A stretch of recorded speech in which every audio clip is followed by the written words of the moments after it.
Hello and welcome to a new Timerra IKE build. This is Critmerra IKE. So here you have IKE, and here you have Critmerra, the new the new thing. So recently I was getting not like a ton of pushback, but a little bit on Timerra builds, and I wanted to make a build that uses speed +5 and lance power 3, and that's it. Now this build leverages crits and wrath, so that as Timerra takes damage, she starts critting more. And her javelin has a crit engraving as well, so she can get up to like 50 to 70 crit on her javelin. And she also rolls for sandstorm. So essentially every attack, either of these weapons, rolls for crits and it rolls for sandstorms. Now she usually doesn't kill with might unless it's like a mage or something. But if she gets a crit or a sandstorm when attacking with either of these weapons, she will typically kill. So here is the trial run. So I just did chapter 18, so I'm on chapter 19, so pretty shortly after getting Sigurd's Paralog.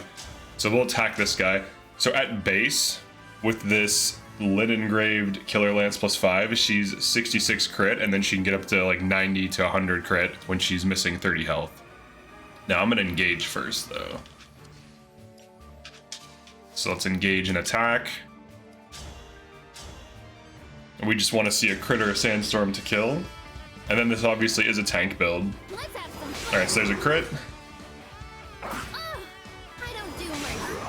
So she generally will easily one run on Killer Lance, and then for the javelin. So here's what I'll do for the javelin. The stage is mine. Give her a little dance.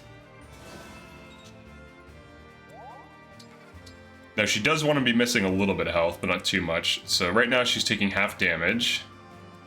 I want to make sure she can hit everything and counterattack. I do not want them to be on avoid tiles though, so... Alright, let's try here. She's a javelin. So right now she's 50 crit on this javelin, which is decent.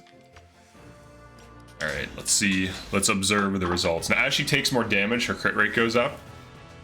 And obviously as she levels up her sandstorm. So she'll one round this off of might. Alright, there's a crit. So she does one round mages off of might. So even if she doesn't crit, she'll still just kill them in a single hit.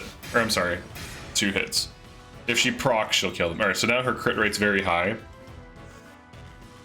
And she's still quite tanky, so she should be able to tank both of these. Yeah, 2 damage. And that enemy's quite fast, so it looks like she's not doubling it. Yeah, and then she should kill that. 61 crit. Yeah, so this is the idea behind the build. It leverages crits and a little bit of lance power. So like lance power 2 to 3. Now you could get away with running like lance power 1 or even gentility and using blue skies damage if you want an even cheaper build that has better tanking. So you could drop lance power for gentility and gentility plus. Gentility plus is 3k. And that's the cost of lance power 3. That would get you better tanking and +5 damage instead of +6 damage. So that would be a safer build. Now that could be much better. So you actually might be better off just running gentility and then combining gentility with resolve, and you have a very tanky unit that's very hard to kill. But these are pretty competitive enemies. And this build basically just gets high crit rate on a 1 to 2 range weapon and on a 1 range weapon. And if you're dealing with only 1 range weapons that aren't axes, you can just switch to Killer Lance and just do that. So that's the build. It's pretty straightforward. Basically, I'm leveraging the fact that a crit multiplies damage by 3, so +6 damage is really +18. So if we double and crit twice, we're dealing +36 damage, which is generally enough to kill almost anything. And if she procs a single sandstorm crit, it'll immediately kill whatever she hits.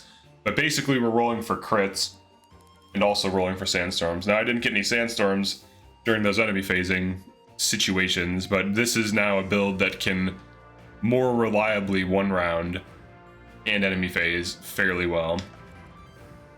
Alright, so what else do we have? Do I restore? Let's restore her.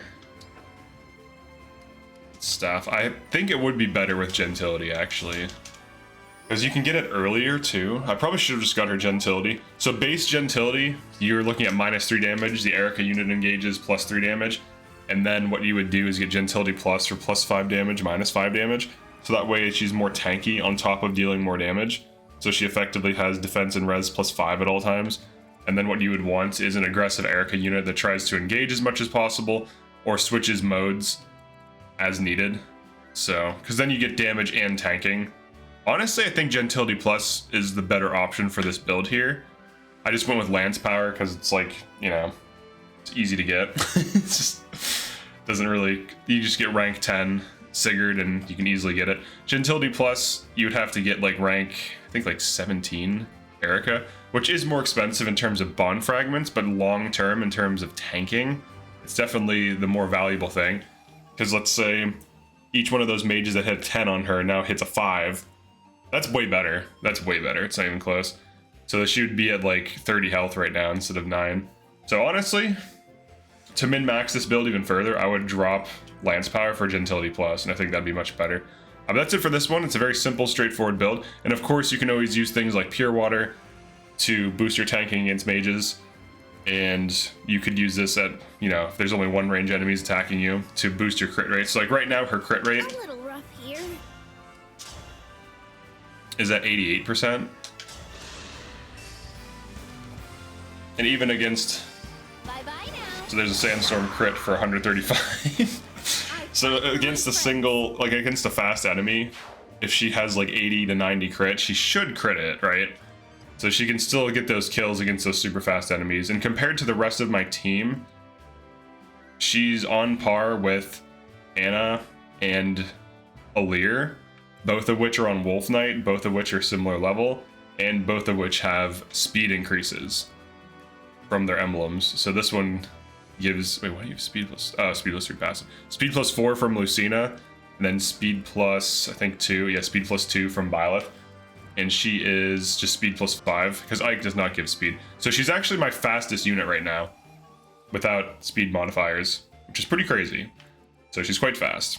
Also, the other thing too is this engraving reduces weight by 2, and that's very important for Timerra because she only has like 7 to 8 builds to run a playthrough. The javelin still is a little heavy. That actually might be why she didn't double that enemy. Or maybe not, maybe it's fast. Yeah, it's 29, it's 29 speed, so I would need to be like 34 speed minimum to double that. And nothing on my team can double that currently, unless Amber gets his speed takers going. So yeah, that's it for this one. Just wanted to show a more reliable Timerra. Replace Lance Power with Gentility and you should have better results if you know how to play around Gentility to get the Bravery damage or the Blue Skies damage. Basically, you want your Erica unit to be a combat unit. This Chloe is more of a support utility that I was just messing around with some builds on. So if you're not doing test builds, make sure to run like some kind of Brave Sword, Brave Bow, whatever, and maybe even Flashing Fist on your Erica so you can recharge it as often as humanly possible. So yeah, definitely like and subscribe if you enjoy this. We also do have a live stream from Monday through Friday, 10 a.m. to 2 p.m. Eastern, where I stream different Fire Emblem games. Currently, I'm streaming another Engage Chat Sabotage run, where people are super chatting to make the run crazy, to put stupid things on the screen, to make me have really dumb unit rules. So it's a lot of fun. It's pretty crazy. All right, thanks for checking this out. Peace.